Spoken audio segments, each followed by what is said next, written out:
Hello, this is your host, Todd Lewis, the Praise of Folly podcast. Today is an interesting show we got planned. My friend here, Tim, has been sort of following Brenton on Facebook. And so one of the things that's been going on is he's been asking me, well, what does Brent think about this? And what does Brent think about that? And I'm like, I'm not Brent, Tim. I don't know. So we can create this Q&A session to sort of figure this out. Because sometimes on social media like Facebook, certain nuances aren't picked up on, and your question isn't necessarily answered satisfactorily. So, we'll give you the floor, Tim. Why don't you start firing away? The first time I think I ran into you was your debate with Keith and your live stream with Todd. And you also had one with, I think, Caleb Maupin or something. I forget his name. But Maupin. Yeah. So my first question is, what exactly is anarcho-Buddhism? They seem like two contradictory things. Some people say anarcho-Christian. Todd is sort of like an anarcho-Christian, but Todd rejects the label anarchism. And I also found interesting in your debate with Keith on pan-anarchism versus classical anarchism, you said something along the lines that you were taking, you were advocating traditional anarchism in a domain that is inherently iconoclastic and so forth. That sort of was very Edmund Burkean sounding type thing. So what exactly does anarcho-Buddhism mean, and how do they fit together? Well, I mean, I should state that I don't really consider myself an anarcho-Buddhist. I'm a Buddhist and an anarchist.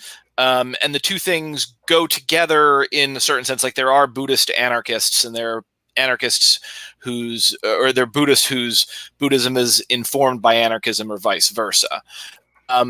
The specific sect of Buddhism that I am is a Nichiren Buddhist, which is a Japanese sect that was begun in the 11th century by Nichiren Daishonin, who was a famous Japanese monk that spoke blasphemy to a lot of rulers and high-ranking clergy, and they tried to execute him twice and failed. So, there is a certain amount of activism and political criticism built into my sect. The guy who actually founded the specific sect that I'm in, Soka Gakkai, he died in a Japanese prison because he refused to acknowledge the Japanese emperor as a living god.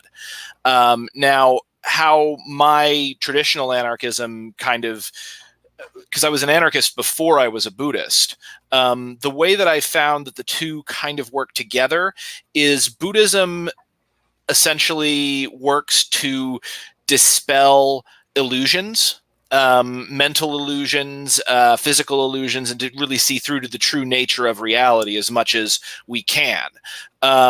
Anarchism is overall, if we're looking at it from a philosophical point of view, it is a position of skepticism towards suppositions of authority and justified authority. I think I said this to on one of the podcasts, that essentially, like, the big difference between the way an anarchist might approach a problem and the way a normal person might approach a problem is the normal person, your friend walks in and he says, "Oh man, I got arrested last night," and most normal people go, "What did you do?" Automatically assuming that the person who got arrested deserved to be arrested and brought that on themselves. Whereas someone more familiar with anarchist philosophy and the critique of power might say, "What happened?" Or, depending upon how jaded they are, they might say, "Okay, what did the cop do?" Okay, to continue on to that question, you talked about illusion. What is the Brenton Lengel truth searching function? Do you believe in something like universal accessible truth that's accessible to most people in most time and places? Maybe not like 4-year-old child or people with actual mental disabilities, but for most people speaking a similar language, that there's some kind of universal accessible truth out there? Are you something like a falsificationist? And do you like statements like 2 + 2 = 4? I don't think really are falsifiable. And I think Todd would agree with that as well. So what's your view on something like that? Because you use the word illusion. Is there a true essence out there of things, like a perfect triangle? I don't think perfect triangles may exist in some Platonic realm, but I don't know if we can access them like in the outside of physical mathematics. realm. Yeah. Yeah. In fact, I'm glad that you used that, because a lot of the time I will use the notion of a perfect circle or a perfect triangle, any non-organic shape, to argue against. Usually it's arguments about natural law. I break into that with ANCAPs. But anyway, I think so. The question was like, how do I understand my reality, and do I think that there is a universal truth that we can access? And my answer to that is kind of going to be yes and no. Now, I'm going to preface this. I am not like a professor of epistemology. Mhm. This is not like something that I have looked into super deeply from a Western philosophical point of view. I would say, in my experience, there is an objective reality to a certain extent. There is some kind of universal truth. That said, it's not a universal truth that can ever be fully experienced by conscious beings in the state that we are in now, because just the state of being conscious is going to alter how we interact with that reality. It's going to be colored by what we're paying attention to, any specific species, like concerns, any specific bits about somebody's individual psychology. So, I would say there probably is a truth, an actual reality. However, we as beings have not evolved to perceive it. And so we've come up with a number of coping mechanisms to try to get as close to it as possible. The thing is that you can never really get to it. It's everything in temporal reality is imperfect, which is to say everything contains within itself its own contradiction. In every circle, there's a slight flaw. In every triangle, it's slightly off. The only real, true, perfect triangle is one that can exist in the mind. So I would say that, yes, there is a reality. It cannot fully be sensed, but we can be closer or further away from it, if that makes sense. Mm-hmm. And then to go off this, so for like more like scientific or empirical questions, like for example, I sort of found out by Todd Lewis, because I was sort of searching for arguments against libertarianism, and Todd had a very interesting debate called "Is the NAP True?" Which he went after Stefan Kinsella, and Todd would also go after something like Hans Hoppe's argumentation ethics. But you could also do this with things like is Kant's moral imperative true, or something like that. Would you say something like is Kant's moral imperative true, or is that not really a truth statement? Is that more like 2 + 2 = 4? Is that just like an emotive ooh yuck type statement? Yeah. So I haven't read deeply into Kant. If I'm not mistaken, and you can correct me if I'm wrong here, the moral imperative is essentially the rule of that you should only act in such a way as that it should become a universal truth. So kind of the idea that, like, I'm walking along the Appalachian Trail, for instance, I see leaks in a stream. Should I take those leaks and put them in my stew, or do I what would happen if 1,000 thru hikers took those leaks? Well, then you should leave them alone. Is that what you're referring to? Yeah, because a lot of good socialists will, someone like Sam Cedar, now he's more like a social democrat, will take Kant's epistemology, as you say, and turn that into a universal dictum. But see, and this is where I get into sort of a dilemma regarding the socialism versus capitalism debate. Like, is something like that true? Is something like anarchism true? And so forth. So you can answer it every way you want.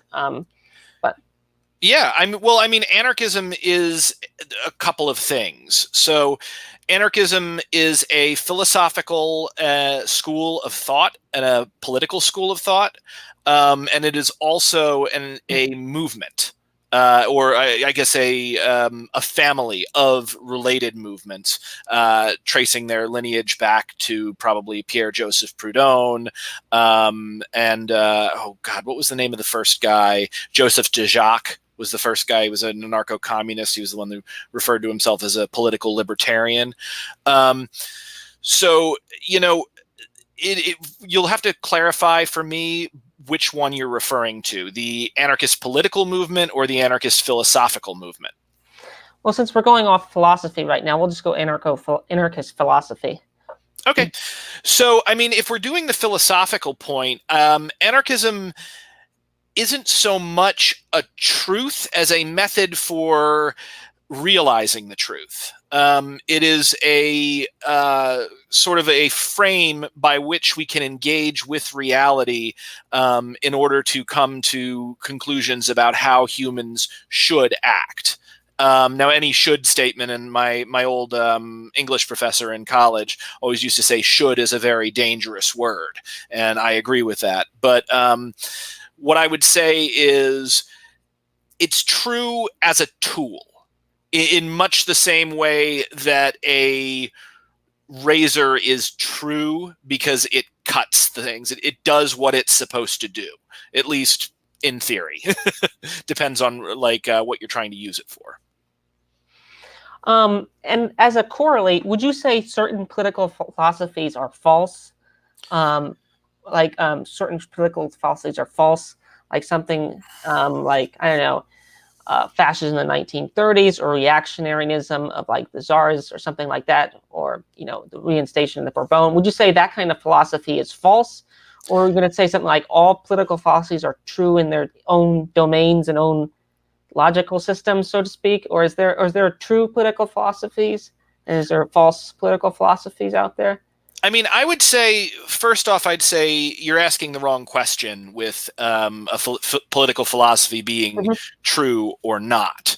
Now, specific claims made in the political philosophy, those can be true or not. But the philosophy themselves, the only way you could really judge its truth, I think, would be to look at its effect on its adherents and the world around it. Now, that in and of itself is pretty subjective. Now, I will say that fascism, I will make an exception for, in that I will say it's false in the fact that it is internally inconsistent and largely has no actual cores. It's not really a political philosophy. It's more like almost an aesthetic or an attitude that kind of emerges and cloaks itself as a political ideology. But I really don't consider fascism to be a traditional political ideology in the sense of anarchism, liberalism, monarchism,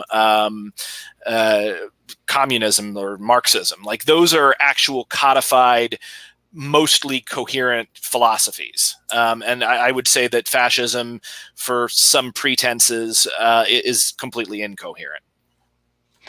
Okay. Well, my next set of questions sort of roughly centers around political action. One of the things you also said in your debate with Keith, which I thought was interesting, Keith was asking, this is in the cross-examination section, Keith asked you, you responded to Keith on something, and you said that most political people tend to be somewhat angry, yet you said that everything to a certain extent is political, and that most political people tend to come from a position of non-compassion, and that politics is sort of, now this is me adding into it, politics is kind of dangerous then. And you get this in Inception, where they ask Mr. Cobb, why he keeps putting people inside of his dreams if it's so dangerous. So why do you yourself do politics if so much of political people tend to be, have very little, political people right and left tend to be somewhat angry, somewhat uncompassionate. I wouldn't say all losers, but in that sense. But why do you do political actions if it's so dangerous, and so forth? Yeah. So I started getting into politics in 2010, which is when I started identifying as a anarchist. I talked about politics on forums before that. I mainly did it as a sounding board. It was less about what I was advocating for specifically, and more about me figuring out what I believed and training my brain and training my rhetorical skills, sharpening my ideological claws. Now that changed in about 2010, and part of that was the state of the world at the time. And another part of that was shortly thereafter, Occupy Wall Street started. And I got pulled out into the movement because, I was working as an artist in New York City, kind of doing my own thing. And suddenly I started to see all my friends like down at Occupy, and then I'd see them getting arrested. And I'd be like, oh, okay, I got to get down there. So, I will say part of it was standing out in a city of 9 million as a young undiscovered artist at the beginning of his career. There's a lot of attention to be had from political advocacy, and people were paying attention there. So I could go in and I could talk with people who were, in the media. I could get interviewed. I could also, it was the first time participating in a non-hierarchical organization where I hadn't been told, sit down, shut up, do what we tell you to do. And maybe in 10 years, we'll let you do something that you want to do. So that was the personal aspect of it. Then also the other equally strong, if not stronger aspect of the attention, because, I like the attention, was the fact that, one, I felt like things had gotten to a point where they were so bad and moving in a worse direction that if I didn't do something, I would not be able to face myself. I remembered very clearly when I was in high school, we were doing a production of Cabaret, which is set in Germany in like 1933 or something, like right before Hitler takes power. And one of the guys who was advising on the play, his father had been a journalist in Germany during the Weimar Republic who had taken up a position against Hitler. And I remembered reading about that and thinking like, that was a man who did something that was absolutely 100% right. And that I've always believed that it's not enough to not do evil.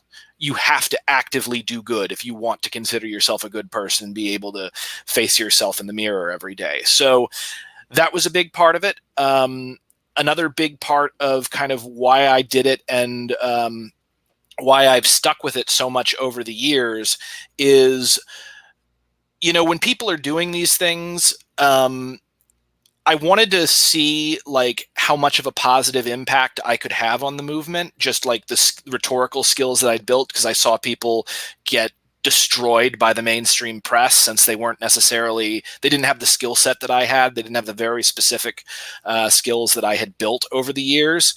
And then part of it was also, I kind of wanted to start speaking blasphemy and see how far I could push the political line, because I was worried that our country was in a state of being incredibly authoritarian. And I wanted to see how authoritarian we'd gotten, and I wanted to see how strong the pushback was against me doing that. And I learned in that pushback that things were not as bad as I thought they were, but were way worse than I'd hoped they were, if that makes sense.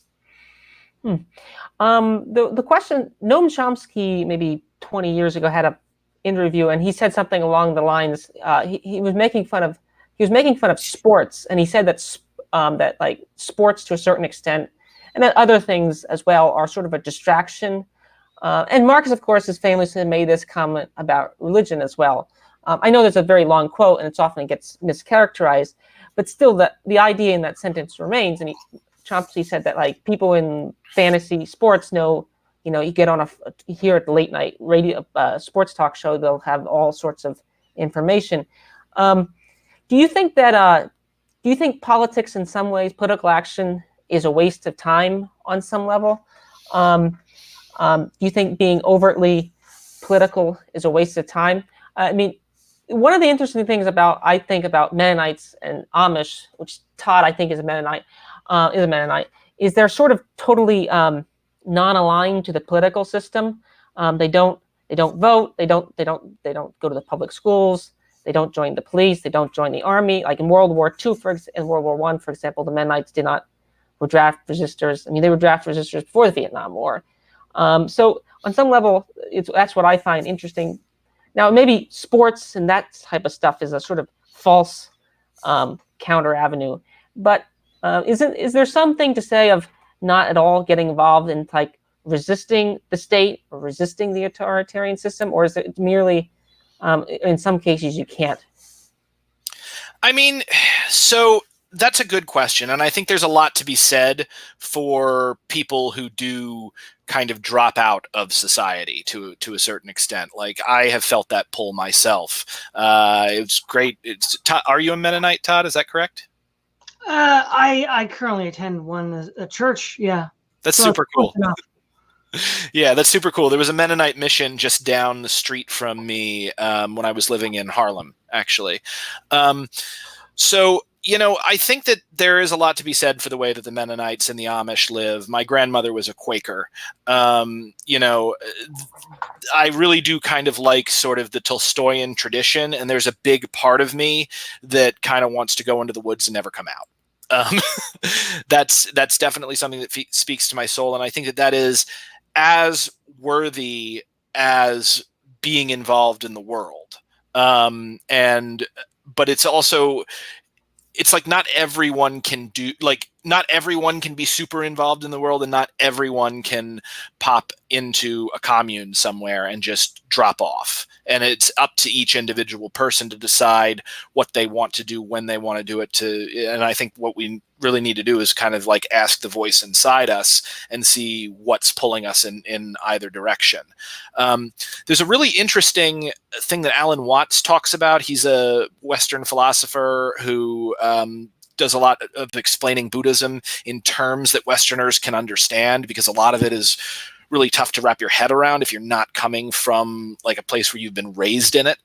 And one of the things that he talked about was when he was talking about like the history of Hinduism, he spoke specifically about like different paths in Hindu society that you could take, and also like different times in your life where your caste wouldn't change, but like it would be you would go from like a child to a householder who was expected to involve themselves in the society, to their version of retirement, which was forest dweller. And sometimes that would mean simply withdrawing to where you were retiring, and sometimes it would mean withdrawing completely and going beyond the pale, literally beyond the fortifications around the town, and living in the forest.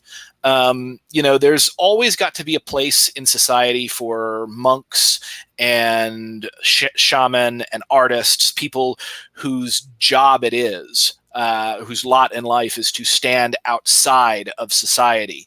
But also at the same time, especially for an artist or like a shaman, like, you need to also have interaction with society. You need to have an understanding of what it is to be a person in this time and place. I think that's incredibly important. Yeah. See, everyone knows about sort of the militant Christians, of course, but you also sort of get it in a sort of roundabout way. And it's not as common here, but it's more common. You get sort of a militant. It hasn't occurred too much yet, but I think you can easily get a militant Christian left, and a lot of sort of like Unitarians are also involved in getting the state to set up public schools and stuff like that.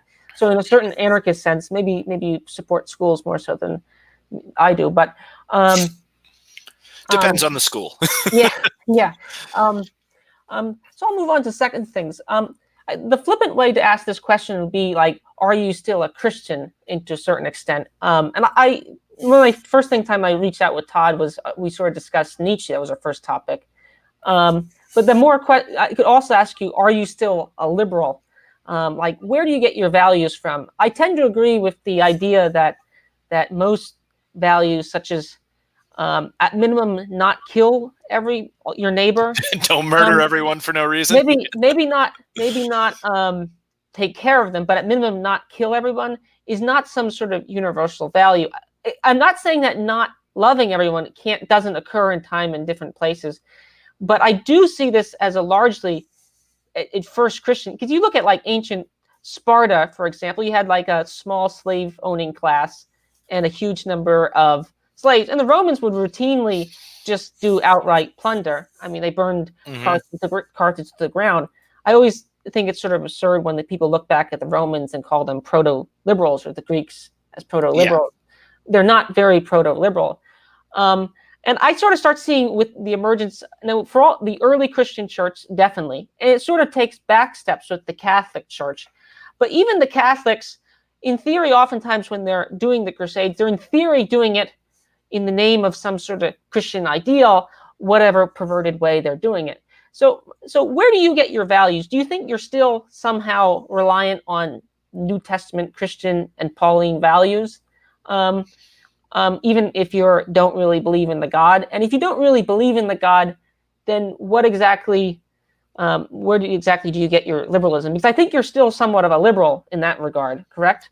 I mean, define liberal. Do you mean like liberal in the sense of like John Locke, Democrat, Republican, it's basically all of standard Western political thought for the past like 200 years? Yeah, you could say that. I don't know. It's really funny because in a lot of ways I've moved beyond liberalism, but then also I've noticed, especially from like internet lefties, I get accused of being a liberal every time I'm like, hey, maybe let's not murder all of our political opponents and take their stuff just because. So like, I don't necessarily I don't consider myself a liberal. I consider myself an anarchist in the sense that I advocate for the abolition of the state, private property, and hopefully currency. And those are not really liberal ideas. Now, the liberal values of equality, fraternity, those still resonate with me. And in fact, if nothing, I feel like I am kind of going after an ideology that will fulfill on the promises that liberalism failed to fulfill upon in the term of like left anarchism. Now, that said, you make me president tomorrow, I'm not going to start tearing down the government, even if I think that it's a good idea to maybe do that personally, because that's more than just me. That's millions of lives depending upon that. And so, I might, were I put into the position of, president or king, I would no longer simply be beholden to the way I saw things, but I would have a huge responsibility on my shoulders to potentially maintain the society that we have as best as we could. So I suppose I should say, don't elect me president, or maybe do. So as far as like where my values come from, my values, I feel that they come internally. Like I've had a very strong sense of right and wrong from a very young age. I was the kid who was late to school because he was saving every earthworm on the route if it rained. And I think in a lot of ways, like Buddhism has kind of opened that up, that I'm a bodhisattva of the earth. Like that is sort of my karma. That's my lot in life. To a certain extent. And we can get into what that means and exactly what I'm saying when I say that. But ultimately, like, I'm probably still influenced by Western liberal values. I probably do have some of that cultural programming still in my head, and and I don't necessarily think that it's particularly wrong all the time. But I also kind of really like to think for myself, if that makes sense. And I have never felt that my values have really come from anywhere. They've always felt as though they've come from me. So would you call yourself a value relativist then? Like that different people have different values, and they're all like equally true. It just depends on your ability to have them? Or, I mean, the idea that everything comes from internal, this seems to get into sort of weird ways. If you sit down, in your case, you sit down with, a young Joseph Goebbels and he says the same thing, that would be very, just listen to your inner voice. I mean, that's, I mean, I'd be surprised if Joseph Goebbels said, listen to your inner voice, but no, if the standard formal political positions tell people to go listen to their inner voice, which I'm sort of maybe slightly parodying your views to yeah. No, it makes sense. What you're saying is essentially, again, I'm more or less just describing how I relate to my values as opposed to saying how values should be. Now, I would say, with me and the values that I extol, I'd say that's listening to your Buddha nature. That's letting that shine through. That's the natural law of Nam-myoho Renge Kyo. And everyone is pulled in that direction to a certain extent, regardless of what culture they come from. Like if we're talking about objective truth, at least coming from a Buddhist standpoint, that is objective truth. Now, that said, yeah, if you're trying to create a formalized system of belief and to say what everyone should do and where they should come from, that's not necessarily the same question, I suppose. Like, I'm not a moral relativist in the sense that I think whatever anybody happens to think is fine and ethical at whatever point in time. But at the same time, like, I have to judge everybody ethically based upon who I am and where I'm standing. Because if I didn't, there's no point to stand from. You can't actually get an accurate position. Like it without you don't know where you are on the map without a "you are here," if that makes sense. So I tend to think Christian socialism, or something like what the Jesuits constructed, or even something like the Mennonites do, is at least liberation theology. I tend to think Christian socialism, at least, is in theory coherent. At least in theory coherent. I guess I'm just a stickler for the sense that if we're just animals in this sort of sense, and G.K. Chesterton has a wonderful passage regarding this. I mean, on some levels, if we're just another higher animals, I'm just doesn't this change? Does this change anything? So I tend to think that, like I said, I don't really see a society outside of Christian society as being very liberal or very anarchistic. Like one of the reasons I think the Stalinist society was so bad was the Eastern Orthodox Church at the time was such a terrible monstrosity. Todd would definitely agree with this. It was not really a Christian church. It was just another arm of the monarch. So Russia was never really a Christian society. So when Stalin acted brutally, it was like the same way the Stalinists, the Spartans acting brutally. Noam Chomsky made the same point. I begrudgingly agree with that in that regard. But then aren't you still in some sense influenced by Christianity? And if you disavow Christianity, like what in the future does this lead to? I don't. That's where my questioning becomes. If you start downloading Christianity, don't we just return to the maybe pre-Enlightenment, but pre-Christian values, which they're not liberal by any means. They're not. I don't think you might get spouts of anarchism, but you also get just spouts of general purges, plundering, and so forth. I'm going to interject real quick. This is the second time you've rephrased the question, Tim. So let me see if I can rephrase it a third time to get to what I think you're getting at. So it seems to me what Tim is saying, you can correct me if I'm wrong, Tim, is that the sort of Christian values of concern for the poor, equity, the idea that the rich and the powerful shouldn't use their wealth and power to oppress everyone, which seems to have been the norm in antiquity.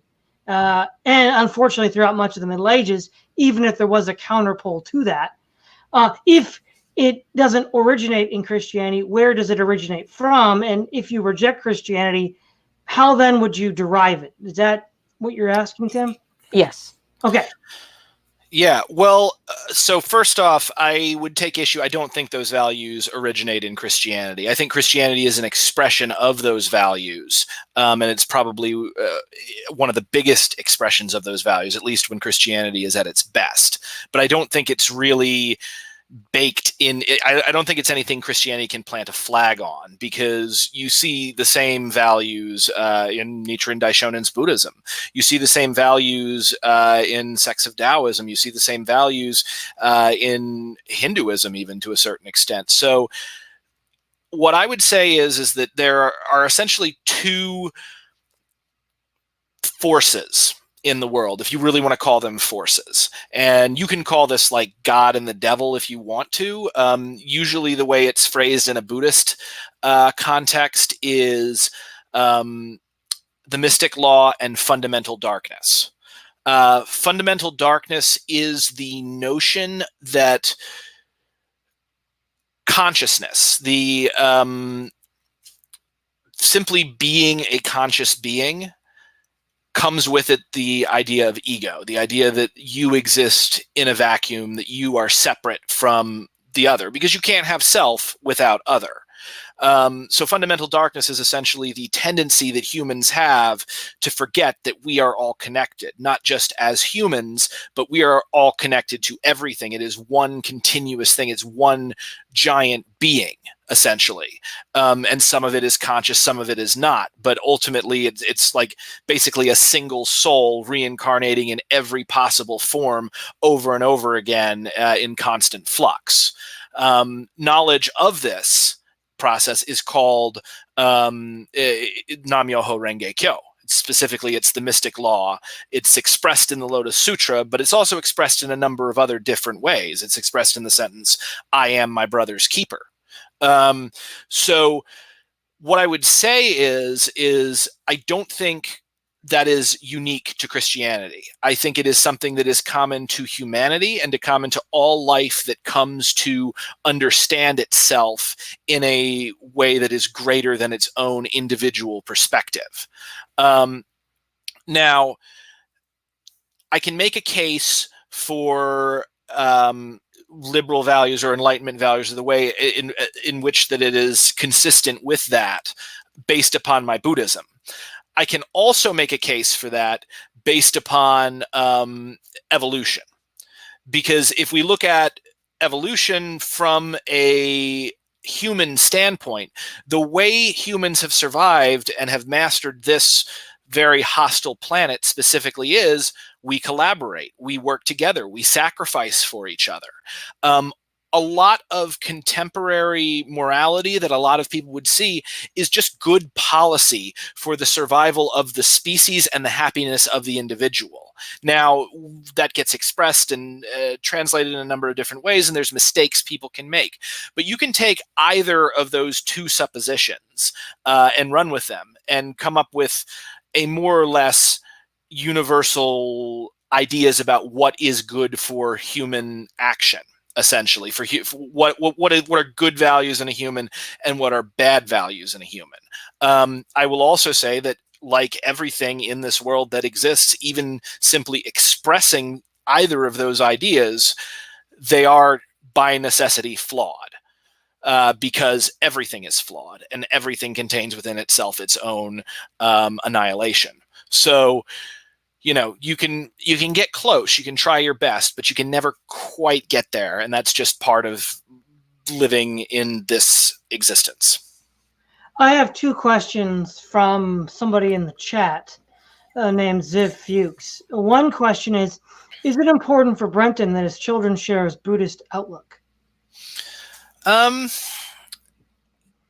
I've thought of that a couple times. I thought that when my son was still in the womb, I used to chant to him, and I would chant to him when he was crying, and I still will if he's like really losing it. I will chant Nam-myoho Renge Kyo, Nam-myoho Renge Kyo, and it helps bring him through that.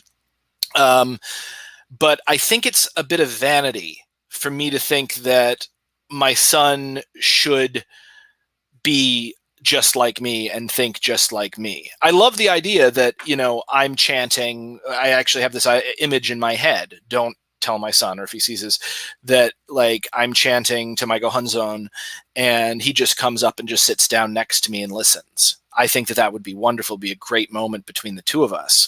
But my son has his own mind. He's got his own soul and his own heart, and he's going to go out and experience life the way that he's going to go out and experience life in a way that is right for him.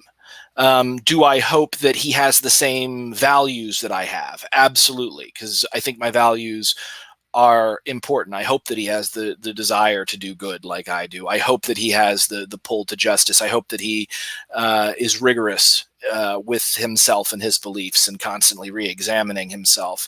But it wouldn't kill me if he grew up to be a Christian or it might bug me a little bit if he was a Western style atheist, but just because I know how unhappy that can make people. But like, again, that's not because he believes something different than me. That's because I know that it's hurting him. It's making him unhappy, if that makes sense. One more question from this same fellow is, this was referred to something earlier you were saying about the interconnectedness of everything, and he said, "Is Brenton an animist?" Define animism for me. You're talking like Shinto? I think he means it in the more colloquial, general sense, like animals, trees, spirits. Spirits are in animals, trees, rocks, rivers. That's how I took the question. Yes and no. Yes, in the sense that everything that exists is, is Brahman. Essentially, everything that exists is part of like the great wheel of creation, and that there's a divine spark in everything. Everything has a Buddha nature. No, in the sense that like specific conscious magic beings are inhabiting everything. I don't ever cleave to what Alan Watts called spooky knowledge. I don't think that there is a hidden world. I'd love it if there was. If I found that out, that's great. I don't think that there's necessarily a hidden world behind the world that we are experiencing right now. Rather, everything's already out in the open, but people just don't look at it the right way. They see disconnection where there is connection because of fundamental darkness. It's sort of like the myth of the mechanical universe. And you'll see this a lot in like Western style atheists. You'll see it in materialism. You'll see somebody say like, oh, you're just a bunch of stuff. And there's always a way that you can talk about something to make it sound awful. Like, oh, dancing is just a bunch of idiots in a room moving around, don't know what they're doing. Great music is just a bunch of morons sitting there going out of their thing for a bunch of complicated sounds.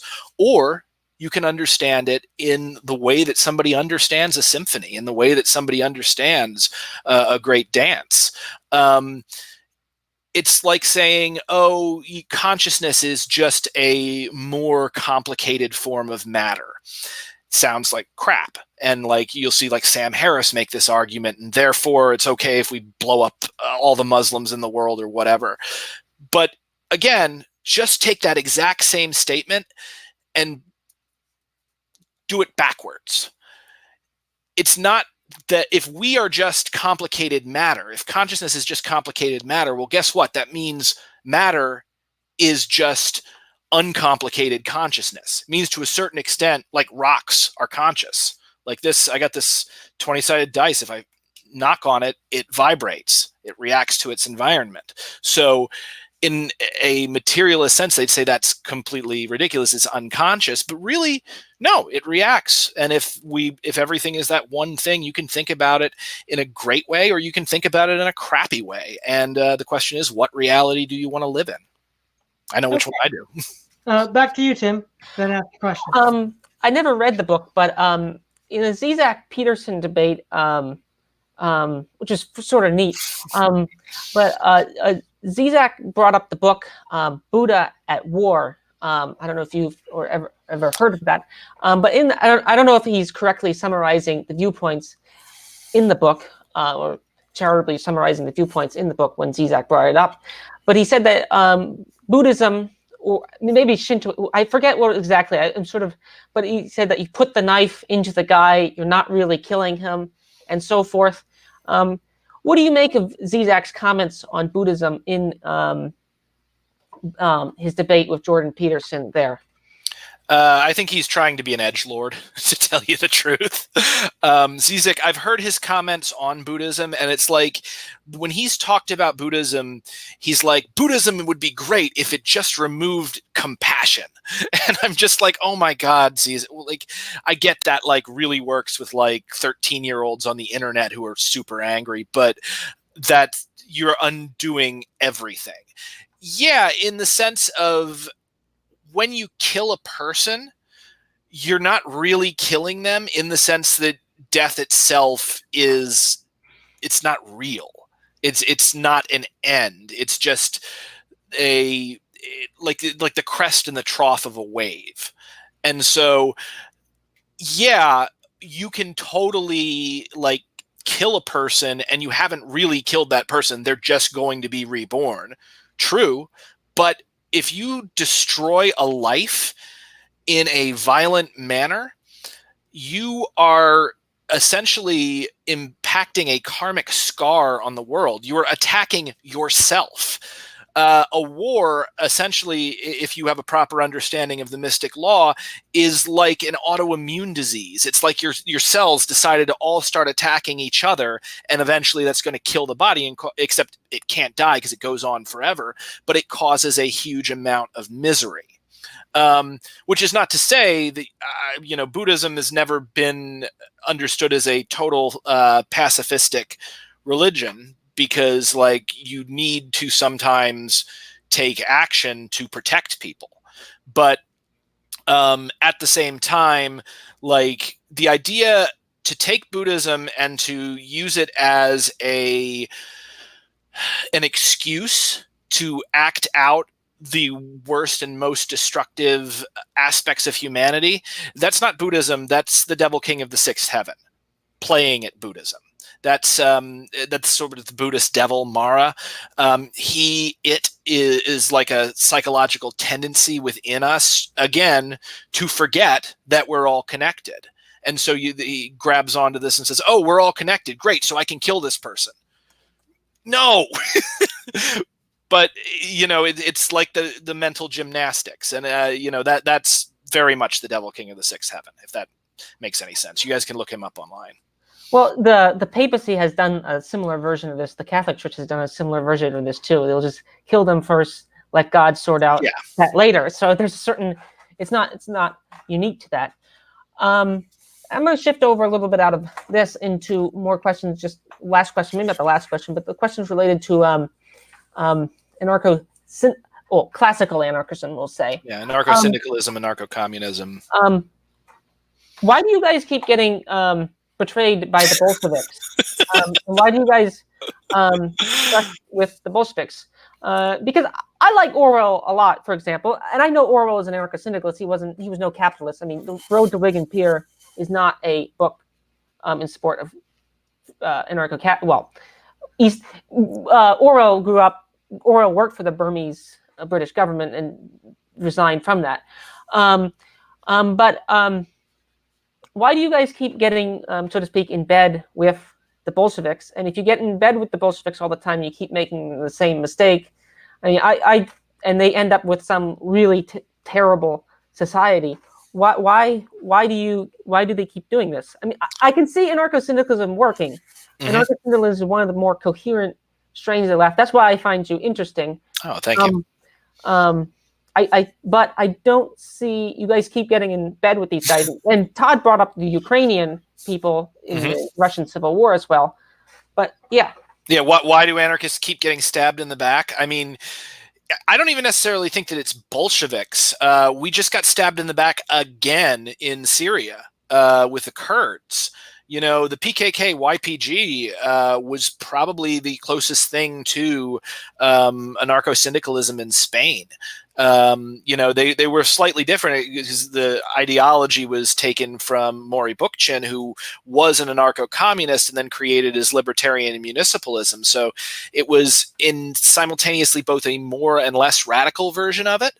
But I mean, the PKK YPG was some of the best fighters against ISIS. Period. They're one of the major reasons why the Kurds didn't fall and why ISIS was almost completely defeated. And they entered into an alliance with the United States, and it worked for a little while. And then the United States stabbed them in the back at the very first opportunity. Anarchists get into alliances because we have strong hearts and very little else. We tend anarchism very much is an ideology that came out of the peasant class. There were a lot of anarchist thinkers. Kropotkin was a prince, but it's an ideology for those from below. And it's an attempt to organize in such a way that we can defeat the powerful.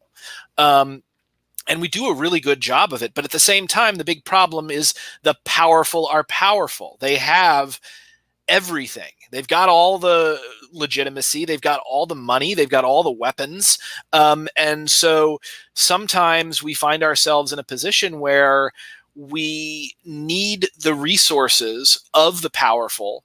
But to do that, that means aligning yourself with the powerful. And that either means making concessions, or it means, getting stabbed in the back.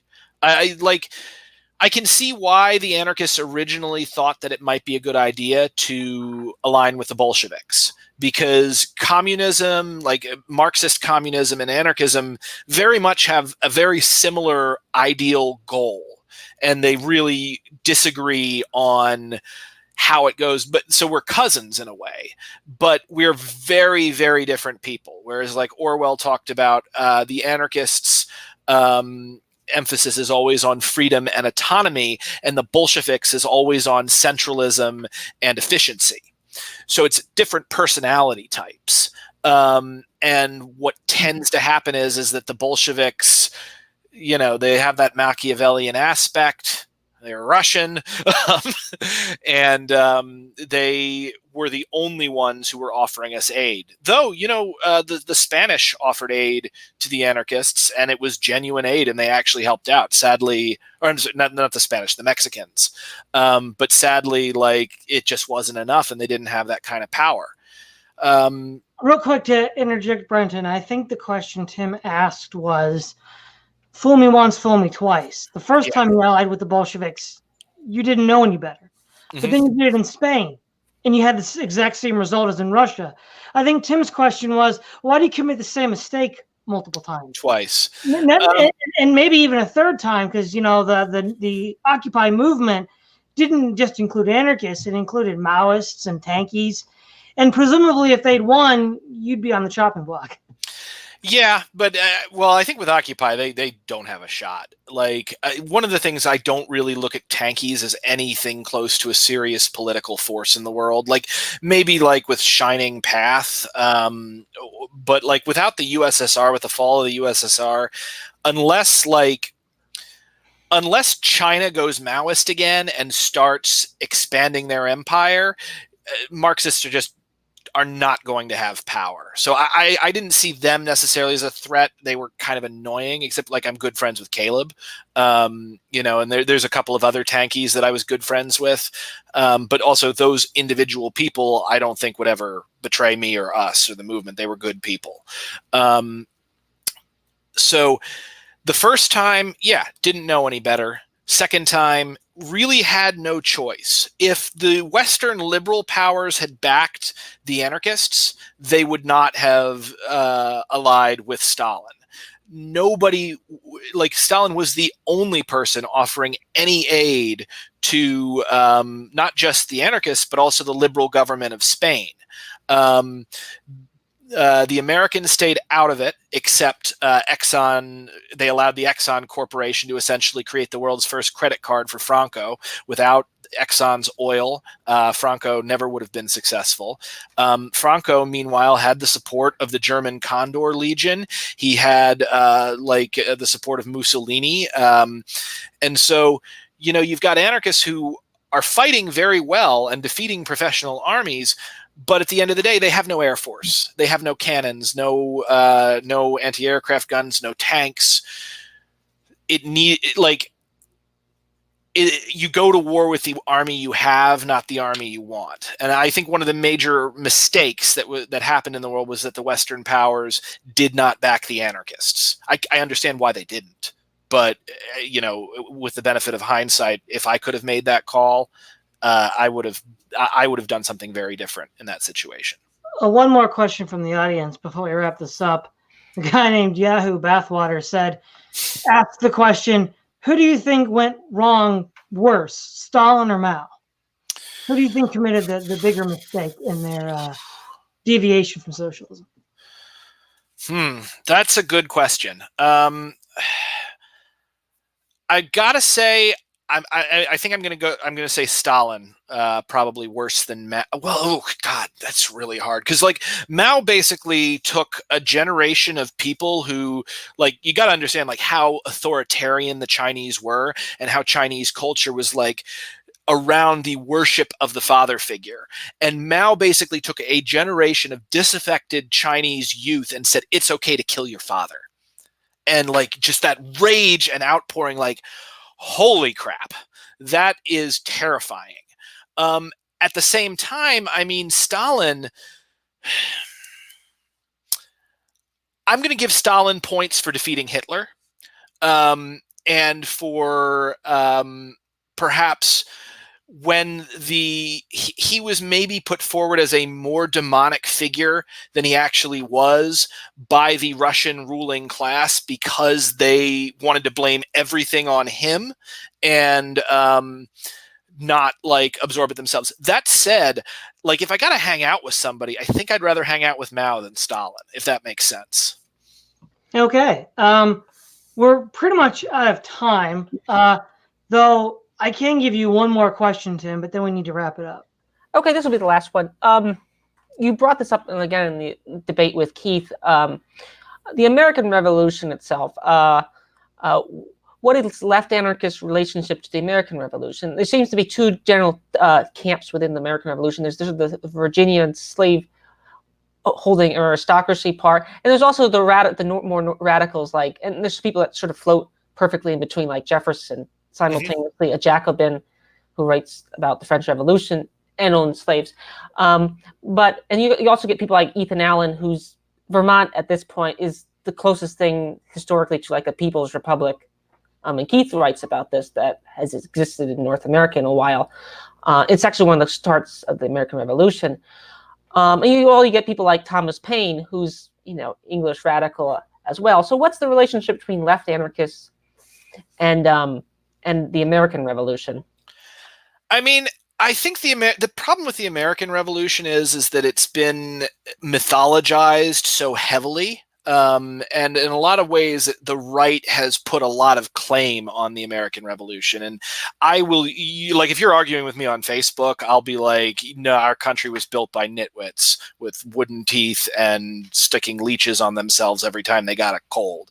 But that's also me being a bit flippant and kind of dragging people's idols through the mud specifically to try to get them to think. I would say, again, I feel like anarchism is it's a very Western ideology, if that makes sense. Like there's other anarchists. There were Indian anarchists and Buddhist anarchists and anarchists all over the world. But I really think that in a lot of ways, classical anarchism is this disaffected demand that liberalism fulfill on its promises of equality, liberty, and fraternity. I wrote a screenplay about the life of Buenaventura Durruti, who's basically the anarchist Che Guevara. And at the end of the screenplay, he's dead. And he's talking to his old blacksmith mentor, which is highly implied that he's speaking to God. And he's like, you can ask me a question now. And Durruti just kind of sits there and he thinks for a second. And he says, was I a good man? And Melchior said, most people, when faced with such evil and inhumanity, would give up on the world. But what's interesting about you is you saw that darkness and you chose to believe in the fundamental goodness of humanity that you killed for it. So were you a good man, Durruti? You were an anarchist. And I guess I'm just going to leave it at that. Okay. Well, to wrap it up, we'll give you your final statement, Brenton. So go ahead. Yeah.